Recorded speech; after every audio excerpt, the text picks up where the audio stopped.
ఫలించింది? మంచిగా ఫలించింది. ఎట్లాగా? 30 60 100 ఫలిస్తా వచ్చింది. అవునా? అందరు చేతులు వేసుకోండి, కట్టుకోండి, చేతులు కట్టుకోండి, నోటి మీద వెళ్ళేసుకోండి. ఈరోజు మనం ఒక చిన్న స్టోరీ విందాము. పోగొట్టుకున్న 3 విషయాలు. ఎన్ని విషయాలు? 3 విషయాలు పోగొట్టుకున్నారంట. తప్పిపోయినవి 3. ఎన్నండి? 3 తప్పిపోతా వచ్చినాయి. లూకాసు వార్త 15వ అధ్యాయంలో ఒక గొర్రెల కాపరికి 100 గొర్రెలు ఉన్నాయంట. ఎన్ని గొర్రెలు ఉన్నాయి? 100. ఎన్ని ఉన్నాయి? ఆ 100 గొర్రెల్లో ఒక గొర్రె తప్పిపోతా వచ్చింది. చూడండి, ఏం కనిపిస్తుంది మీకు? గొర్రెనాది? మేక కాదు, గొర్రె. అయితే ఒక గొర్రెల కాపరికి 100 గొర్రెలు ఉన్నాయంట. ఈ 100 గొర్రెల్లో ఒక గొర్రె ఏమవుతా వచ్చింది? తప్పిపోతా వచ్చింది. అప్పుడు ఆ గొర్రెల కాపరి ఏం చేస్తూ వచ్చాడు అంటే, ఆ 99 గొర్రెలను ఒక చోట పెట్టేసి ఆ ఒక్క గొర్రె కోసము మరి చాలా చోట్ల వెతుకుతా వచ్చాడంట. వెతుకుతా వచ్చినప్పుడు ఆ గొర్రెల కాపరికి గొర్రె దొరుకుతా వచ్చింది. అప్పుడు ఆ గొర్రెల కాపరి ఏం చేస్తూ వచ్చాడంటే, తప్పిపోయిన నా గొర్రె నాకు దొరికింది అని చెప్పి చాలా సంతోషిస్తా వచ్చాడంట. గొర్రెల కాపరి ఏం చేస్తూ వచ్చాడు? చెప్పండి, గొర్రెల కాపరి ఏం చేస్తూ వచ్చాడు? చాలా సంతోషించాడు. ఎన్ని గొర్రెలు తప్పిపోయినాయి? ఒక్క గొర్రె. మొత్తం ఎన్ని గొర్రెలు?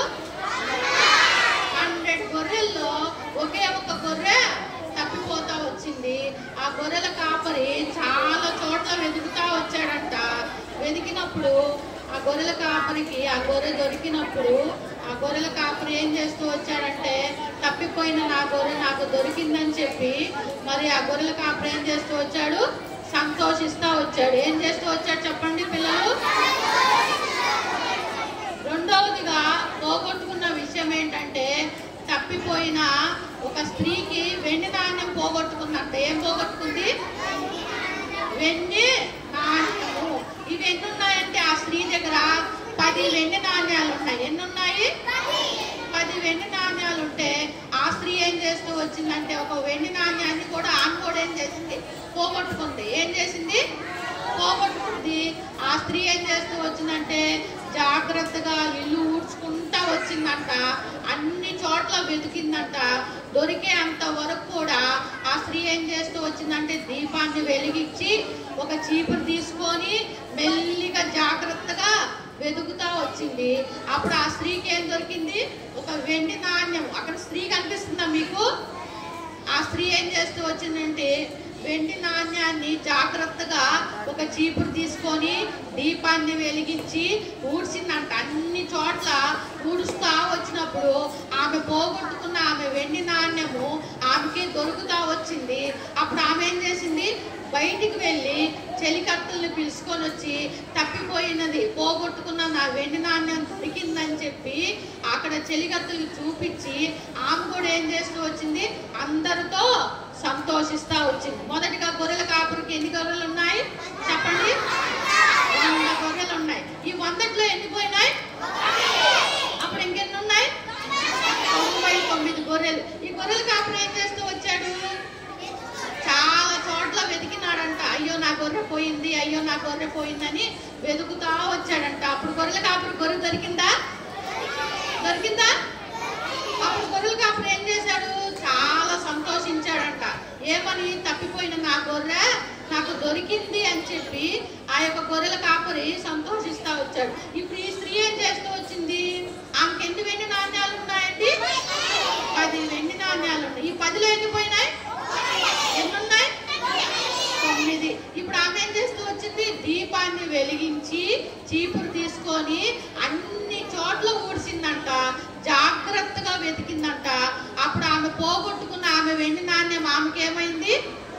దొరికిందా లేదా? దొరికిందా? అప్పుడు ఆమె ఏం చేసింది? ఆమె కూడా తన చెలికత్తెలకు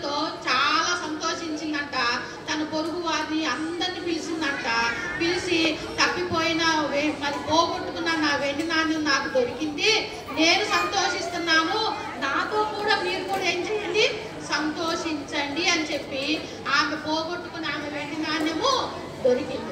ఇంకొకటి మూడవ విషయం, పోగొట్టుకున్న 3 విషయాల్లో మనం ఎన్ని చూసాము, 2 చూసాము. ఇంకొకటి ఉంది కదా, తప్పిపోయిన కుమారుడు. ఎవరండి? తప్పిపోయిన కుమారుడు. ఒక తండ్రికి 2 కొడుకులు ఉన్నారంట. మీరు కూడా మీ నాన్న అమ్మ నాన్నకి ఇద్దరిద్దరుగా ఉంటారు కదా, కొంతమంది 3 ఉండొచ్చు, కొంతమంది 4 ఉండొచ్చు. అయితే ఈ తండ్రికి 2 కుమారులు. ఈ కుమారుల్లో ఒక కుమారుడు ఏమవుతా వచ్చాడు, చిన్న కుమారుడు తప్పిపోయాడంట. ఏమైపోయాడు? తప్పిపోయాడంట. ఆ తప్పిపోతే ఇంట్లో నుంచి అమ్మ నాన్న చెప్పిన మాట వినకుండా బయటికి వెళ్ళిపోయాడంట. బయటికి వెళ్ళిపోతే ఆ యొక్క తప్పిపోయిన కుమారుడికి ఏమొచ్చిందంటే బుద్ధి వచ్చిందంట. ఏమొచ్చింది చెప్పండి? బుద్ధి వచ్చిందంట. మీకు కూడా మీ అమ్మ నాన్న చెప్పకపోతే మీకు బుద్ధి వస్తుందా రాదా? అయ్యో మా మమ్మీ మాట వినలేదు, మా డాడీ మాట వినలేదు, వింటే మాకు పనిష్మెంట్ ఉండదు అని చెప్పి మీకు కూడా ఏమొస్తుంది? బుద్ధి వస్తుంది కదా? వస్తుందా రాదా? చెప్పండి. వస్తుంది కదా. అట్లానే ఈ కుమారుడికి, చిన్న కుమారుడికి బుద్ధి వచ్చిందంట, తప్పిపోయాడంట, దూరంగా వెళ్ళిపోయాడంట. ఎంత దూరం వెళ్ళాడు? చాలా దూరంగా వెళ్ళిపోయాడంట. వెళ్ళిపోయిన తర్వాత మరి ఆ చిన్న కుమారుడికి ఎవరు గుర్తుకొచ్చారు? వాళ్ళ ఫాదర్ గుర్తుకొచ్చాడు. అవునా కదా? మీకు కూడా మీ అమ్మ నాన్న గుర్తుకొస్తున్నారా రావట్లేదా? VPSకి వస్తే వస్తున్నారా? అట్లానే ఆ చిన్న కుమారుడు కూడా వాళ్ళ నాన్న గుర్తుకొచ్చి తనకు బుద్ధి వచ్చి మళ్ళీ తిరిగి వాళ్ళ నాన్న దగ్గరికి, అది చిన్న కుమారుడు అంటే చూడండి స్క్రీన్ మీద కనిపిస్తుందా? చిన్న కుమారుడు ఏమవుతా వచ్చాడంటే అది వచ్చి వాళ్ళ నాన్నగారిని మరి హక్ చేసుకుంటా వచ్చాడు. డాడీ, నాన్నగారు నన్ను క్షమించండి, నేను మీ మాట వినలేదు. ఏం వినలేదు? మీరందరూ మీ అమ్మ నాన్న మాట వింటున్నారా? చెప్పండి. మీరందరూ మీ అమ్మ నాన్న మాట వింటున్నారా? వినట్లేదు కదా, అందుకే ఎవ్వరు కూడా మాట్లాడట్లేదు. అందరూ మన అమ్మ నాన్న మాట ఏం చేయాలా? వినాలా వద్దా? వినాలి కదా.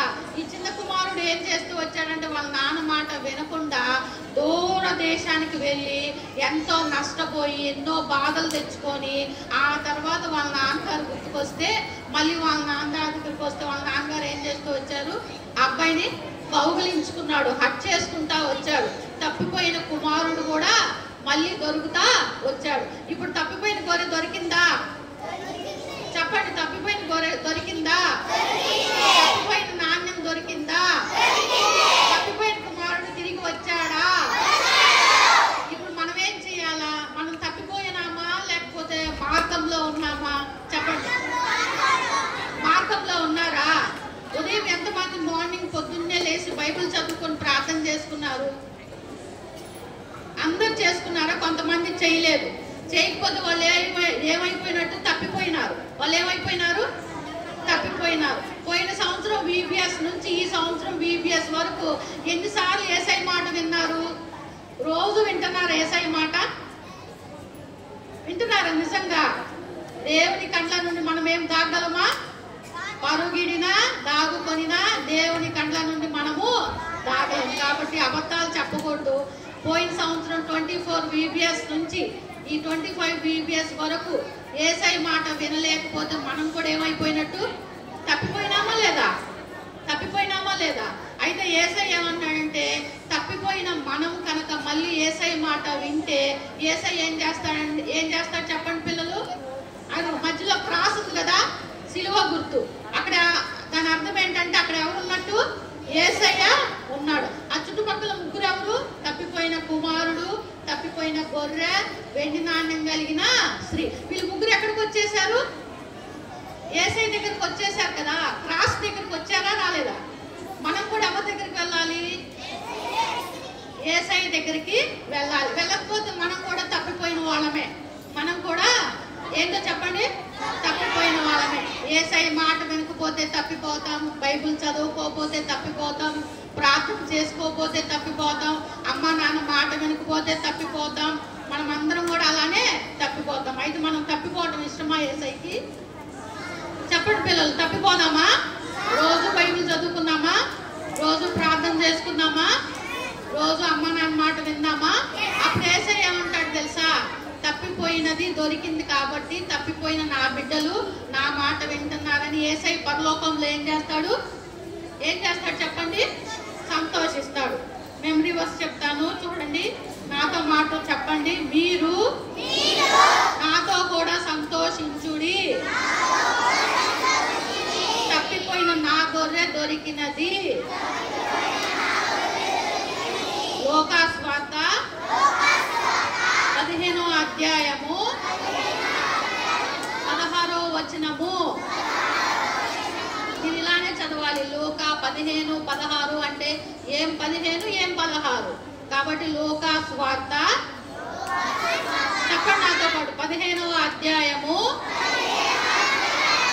16వ వచనము చెప్పండి. మీరు నాతో కూడా సంతోషించుడి, తప్పిపోయిన నా గొర్రె దొరికినది. కాబట్టి మనం కూడా తప్పిపోయి ఉన్నాం కదా, యేసయ్య మాట వింటే యేసయ్య ఏం చేస్తాడు? మనల్ని కూడా సంతోషిస్తాడు. ఇంకొకసారి చెప్పుకుందాం. ఎన్ని గొర్రెలు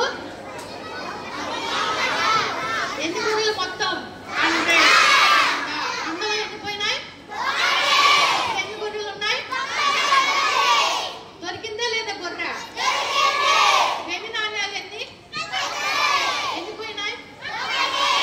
అప్పుడు వెండి నాణ్యం ఆ స్త్రీ ఏం చేస్తా వచ్చింది? దీపం వెలిగించి దీపం తీసుకొని జాగ్రత్తగా వెతుకుతా వచ్చింది. అప్పుడు ఆ స్త్రీకి వెండి నాణ్యం దొరికిందా లేదా? ఇంకెవరు? మూడోది పోగొట్టుకున్న మూడో విషయం ఏంటి? తప్పిపోయిన కుమారుడు ఎంత దూరం వెళ్ళాడు? చాలా దూరం వెళ్ళాడంట. చాలా దూరం వెళ్ళి ఆ కుమారుడు గుర్తొచ్చి మళ్ళీ ఎవరి దగ్గరికి వచ్చాడు? వాళ్ళ నాన్నగారి దగ్గరికి, తండ్రి దగ్గరికి వచ్చాడు. రాలేదా? పోగొట్టుకున్న 3 విషయాలు, పోగొట్టుకున్నాయి 3, తప్పిపోయినాయి 3, దొరికినాయి దొరకలేదా? మెమరీ వర్స్ ఏంటి? మీరు నాతో కూడా సంతోషించుడి, తప్పిపోయిన నా గొర్రె దొరికినది. లోకాస్వార్త 15వ అధ్యాయము 16వ వచనము.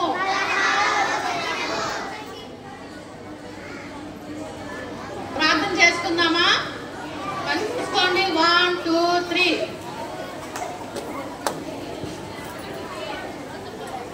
కళ్ళు మూసుకోవాలి. మీరు కళ్ళు మూసుకోపోయినా తప్పిపోయినట్టే, చేతులు జోడించకపోయినా తప్పిపోయినట్టే, మోకరించకపోయినా తప్పిపోయినట్టే. కాబట్టి మనం ఇప్పుడు తప్పిపోకుండా ఉండాలి అంటే, యేసయ్య సంతోషించాలంటే 1 2 3 చెయ్యాలి. కళ్ళు మూసుకోండి. ప్రేమగల తండ్రి, పరిశుద్ధమైన దేవ, దయగలిగిన దేవ, యేసుక్రీస్తు వారి అతి పరిశుద్ధమైన, ఘనమైన, శ్రేష్టమైన, ఉన్నతమైన నామంలో ఈ యొక్క మధ్యాహ్న కాల సమయంలో మీ సింహాసనం మీద సాగిలపడి మిమ్మల్ని స్తుతించడానికి, మిమ్మల్ని కనపరచడానికి, మిమ్మల్ని కీర్తించడానికి, మిమ్మల్ని కొనియాడటానికి మీరు అనుగ్రహించిన ఈ యొక్క శ్రేష్టకరమైన సమయాన్ని బట్టి వందనాలు స్తోత్రాలు చెల్లిస్తున్నాను. ఈ యొక్క సమయంలో చిన్న బిడ్డల పరిచర్య కొరకు నన్ను కూడా మీరు జ్ఞాపకం చేసుకొని ఈ యొక్క పరిచర్యకు నన్ను కూడా మీరు నిర్మించినందుకై వందనాలు స్తోత్రములు చెల్లిస్తున్నాను. దేవా, మీ బిడ్డలకు దేవా మరి మానవుని అందుబాటులో దేవా మరి కొంత మేరకు అర్థమయ్యేటట్లుగా దేవా పోగొట్టుకున్న 3 విషయాలు, తప్పిపోయిన 3 సంగతులు, వాటిని వివరిస్తూ వచ్చినాము. ఆ బిడ్డల్లో మీరు కార్యం జరిగించండి. చిన్న హృదయాలు చిన్నప్పటి నుంచే వారిలో మీరే నాటండి దేవా. వారు కూడా మరి ప్రార్థన చేసుకోకపోతే మేము తప్పిపోయినామనే ఆలోచన వారికి అనుగ్రహించండి. వారు దేవా చిన్ననాటి నుంచి మీ అందు భయంతో, భక్తితో వారు జీవించినట్లుగా సహాయం చేసి మీరే మయం పొందమని, ముందున్న సమయం మా కొరకు దీవెనకరంగా, ఆశీర్వాదకరంగా దయచేసి మీరే మయం పొందమని, సమస్త ఘనత మహిమ ప్రభావాలు మీకు ఆరోపిస్తూ నన్ను నేను తగ్గించుకుంటూ మిమ్మల్ని హెచ్చిస్తూ యేసుక్రీస్తు వారి అతి పరిశుద్ధమైన నామంలో స్తుతించి ప్రార్థించి అడిగి వేడుకుంటున్నాం మా తండ్రి.